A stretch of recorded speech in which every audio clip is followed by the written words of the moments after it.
Hi guys, I'm Teresa. Welcome to my channel, Sweet T Reads, and today I'm doing the telephone book tag.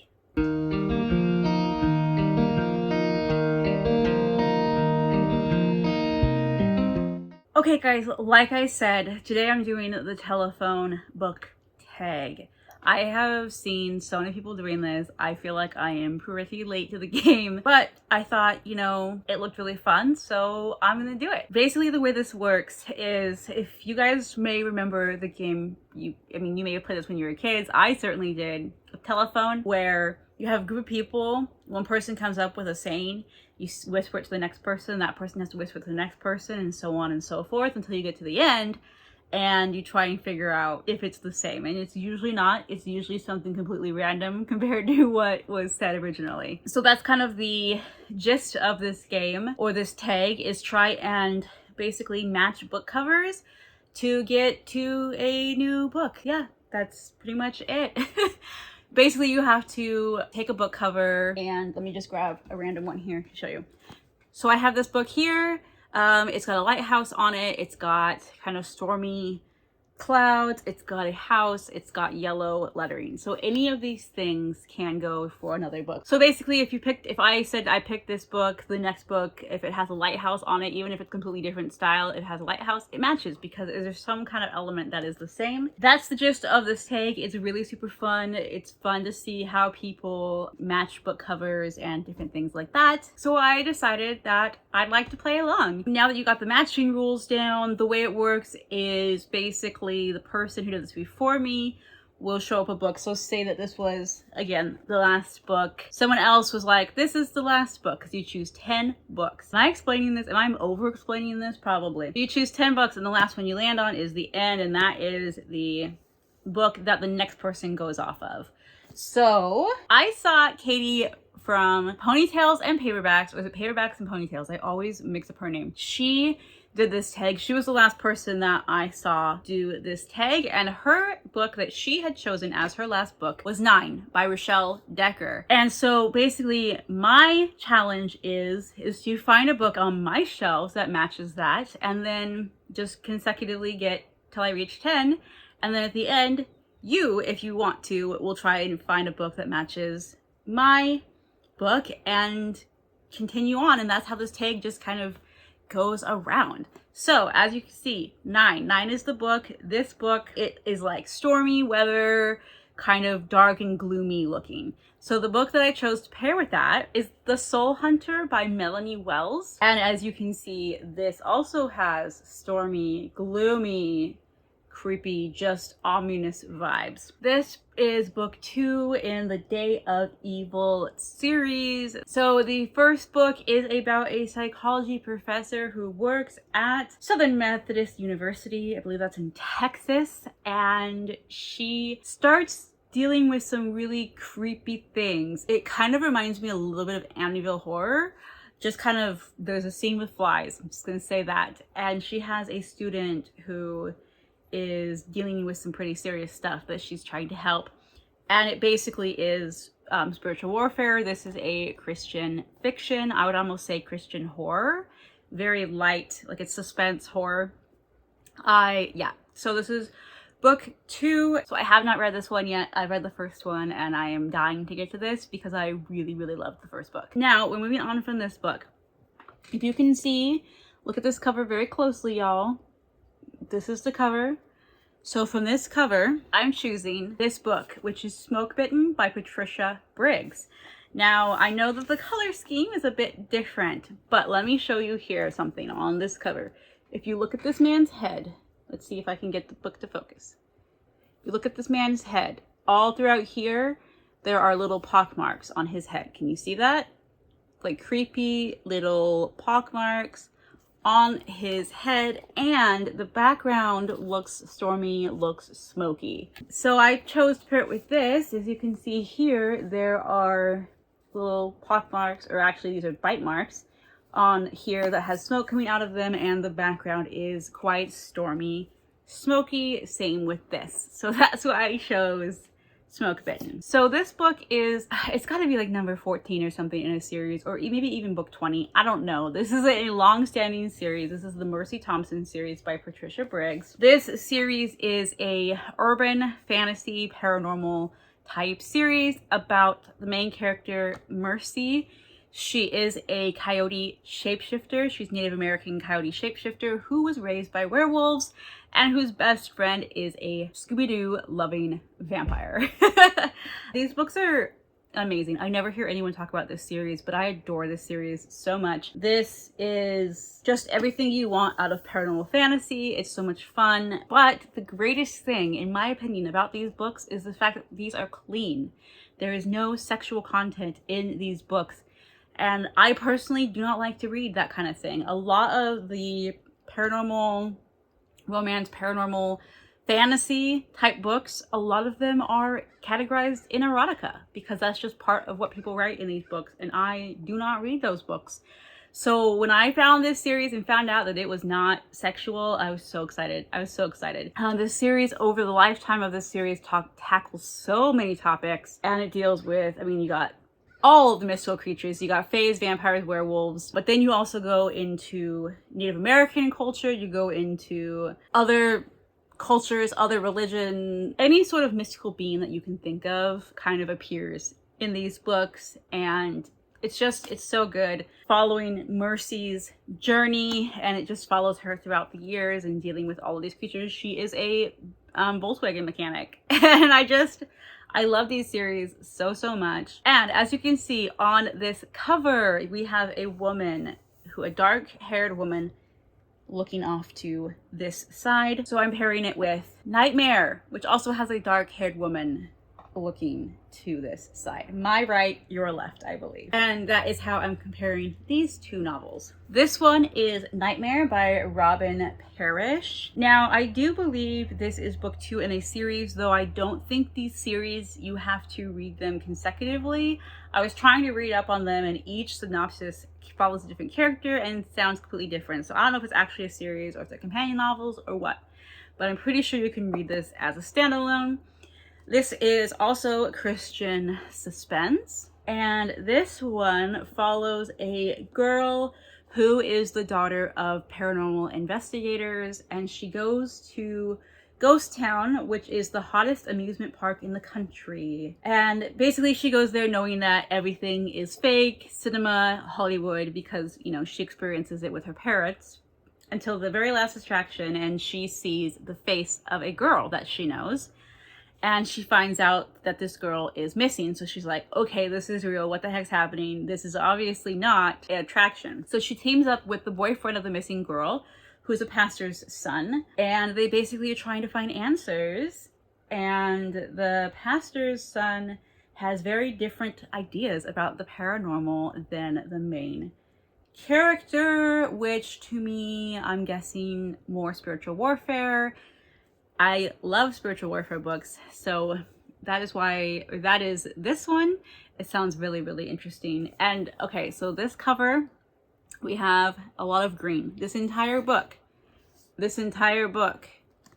is a green book. So I'm pairing it with Showdown by Ted Dekker because this is also a very green book. Can we see the comparisons here? Okay, Showdown by Ted Dekker. This is my favorite book of all time.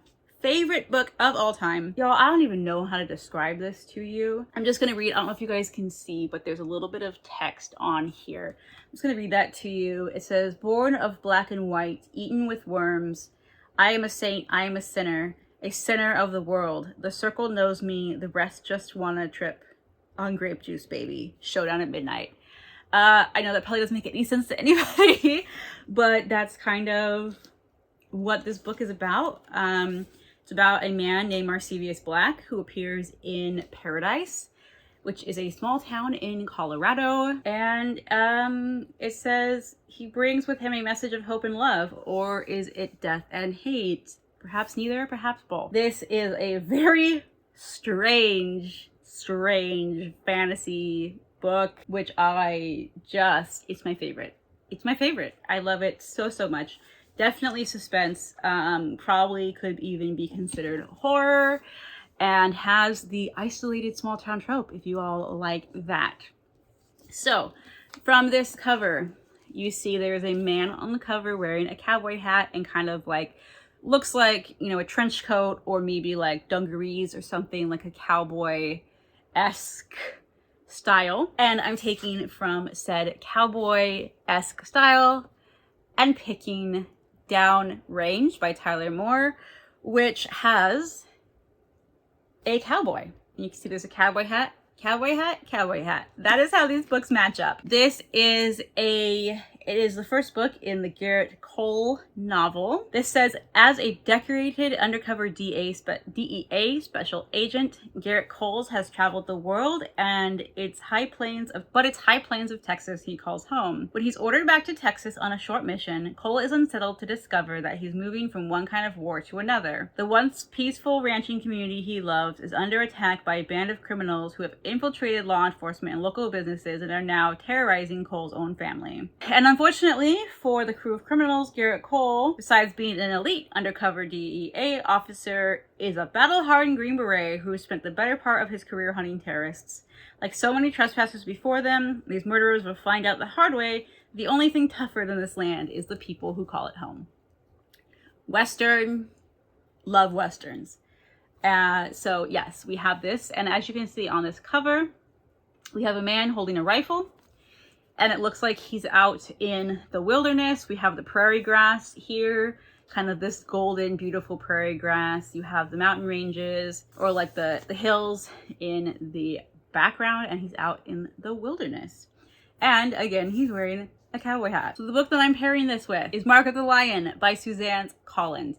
There is a person, this case a woman, it's a man in here, a woman here, holding a rifle, wearing a hat, in the prairie. Though she happens to be in Savannah, he happens to be in the American Plains, but as you can see, they're both in grassland. So that is how I got to this book. I'll show you a bit of a close-up here of this cover.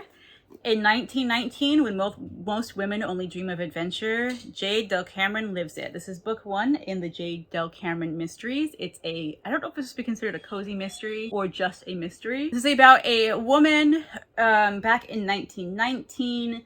She is like an adventurer, very much reminds me of the main female character from The Mummy. I can't remember her name, but that's kind of what I get off of this woman here. She may look like a pinup, but she's smart and tough and doesn't shy away from a challenge. And so she basically agrees to fulfill a fighter pilot's last wish to try and find his half-brother, or investigate the death of his father and find his half-brother. And so this woman decides to go to the wilds of colonial Africa and ends up getting wrapped in a murder mystery.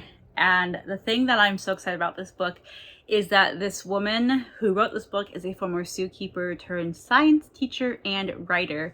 And every single one of the books in this series, I believe, take place in Africa, and they all have some sort of wild African animal in the name. So you know me, that just makes me so excited. And as we can see on this cover, we have a woman with an animal. And there's my animal.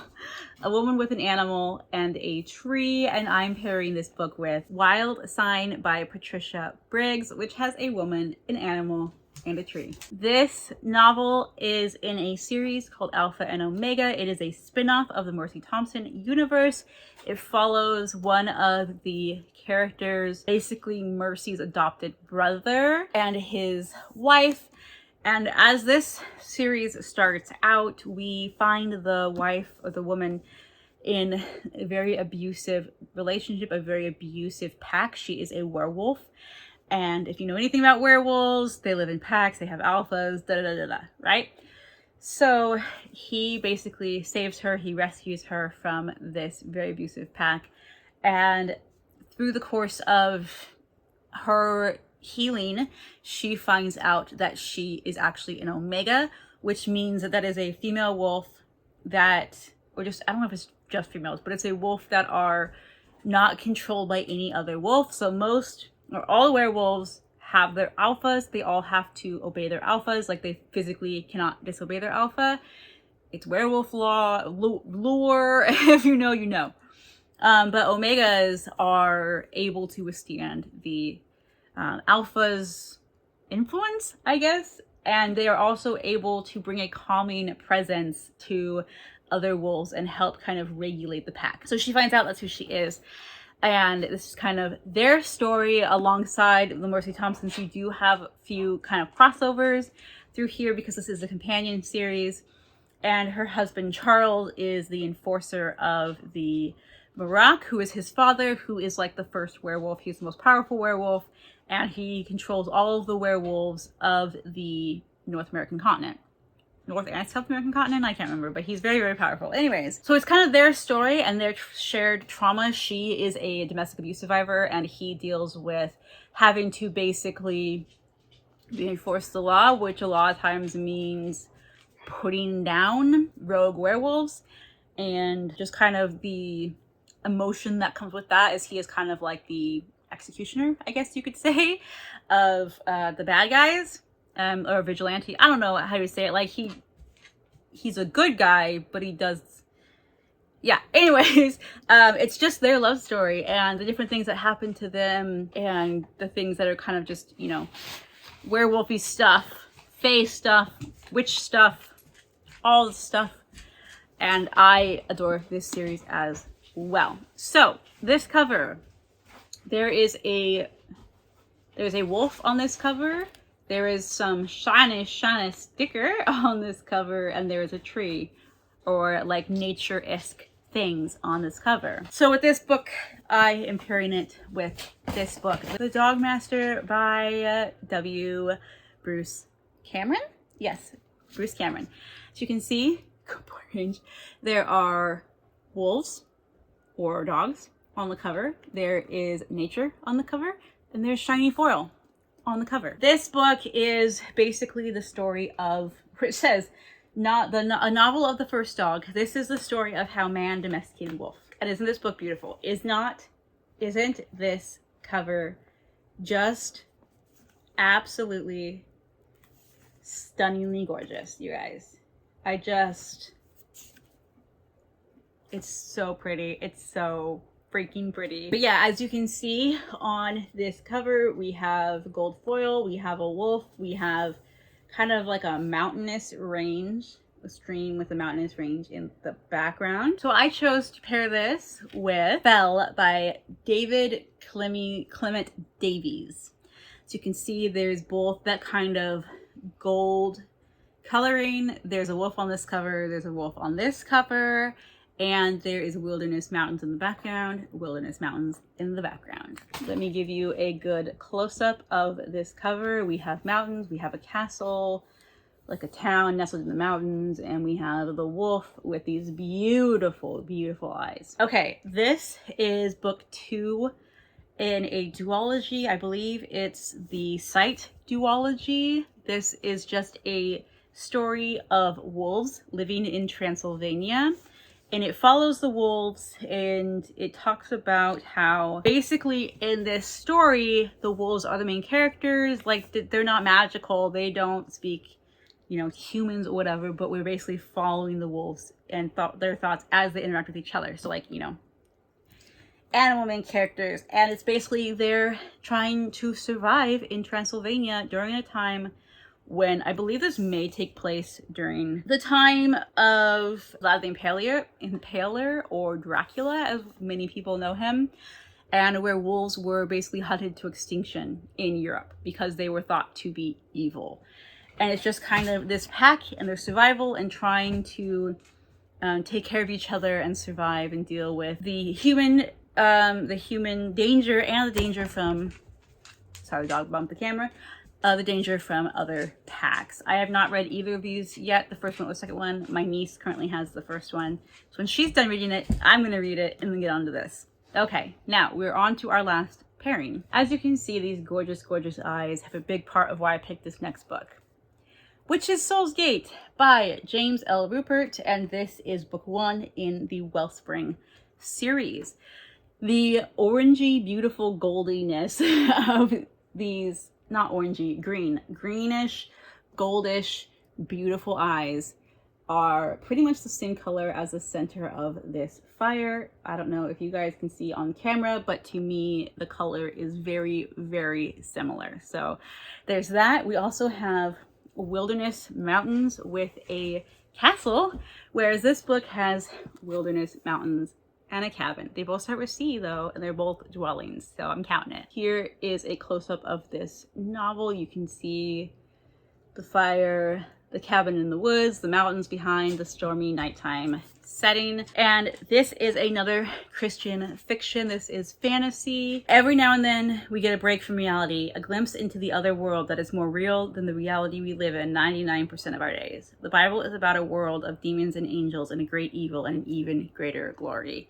And it's just about a man who is kind of in this secluded cabin in Colorado. It's a mysterious ranch deep in the mountains, and he will learn to see the spiritual world all around him with stunning clarity and how to step into the supernatural. I don't really know much. It just sounds fascinating to me, and I love, you know, like I said, anything that has to do with supernatural, paranormal, spiritual warfare, all that kind of stuff. I'm all about it. Okay guys, here's the end of the tag. I tag you. If you have not done this yet, you are tagged. I'm not tagging anyone in particular because I don't know. I've seen so many people do this. I can't keep track of who's done it and who's not. And like I said, it's been a very long time. Or this tag has been going around for a while and I'm really late to the game, so I don't know. But here you go. This is the book that you all have to go off of if you decide to do this tag. This is the book that you are going to have to match this cover with a book from your library and continue the chain. Again, you can go off font if it has similar font, similar color schemes, similar imagery. We have stormy, like a dark stormy night with mountains, a cabin in the mountains. We have a fire here. We have it's blurbed. So any of these things, you guys can go for your book. Please do, if you decide to continue this tag off of the book I chose, please let me know in the comments down below so I can go and check out your video. I would absolutely love to watch your video and see what fun things you guys come up with off of this book. If you don't have a channel, you can always write your answers in the comments. And just let me know if you were to do this and book, like you got to pick 10 books starting with this, and I'd love to see where we end up. So let me know in the comments. Also in the comments, I would appreciate it if you'd let me know if you have read any of these books or if any of them sound interesting to you, any of them have been on your radar, or maybe now they're on your radar. I just love to talk to you all about books. So that's this tag. Again, if you decide to do this, please let me know in the comments below because I would love to check out your channel. If you guys like this video, it would really help me a lot if you gave me a thumbs up. It helped the algorithm. I'm trying to grow my channel, so if you could do that, that'd be awesome. And if you haven't yet subscribed and you want to, please do hit that subscribe button. I would love to have you be a part of my group, my family, my whatever channel. I don't know. I don't have a name for my followers, my subscribers. I'd love to have you be part of my subscribers. There we go. That's what I'm looking for. So, okay guys, good luck. I hope you do well with finding a book off this. And like I said, please let me know. I'm really excited to see what you guys come up with. And thank you, Katie, for, oh, here, I'll put up book 9. This is where we started. This is where we ended. So thank you guys so much for watching. Thank you, Katie, for doing this tag so that I can do this tag. And I will hopefully see you all in my next video. Bye, guys.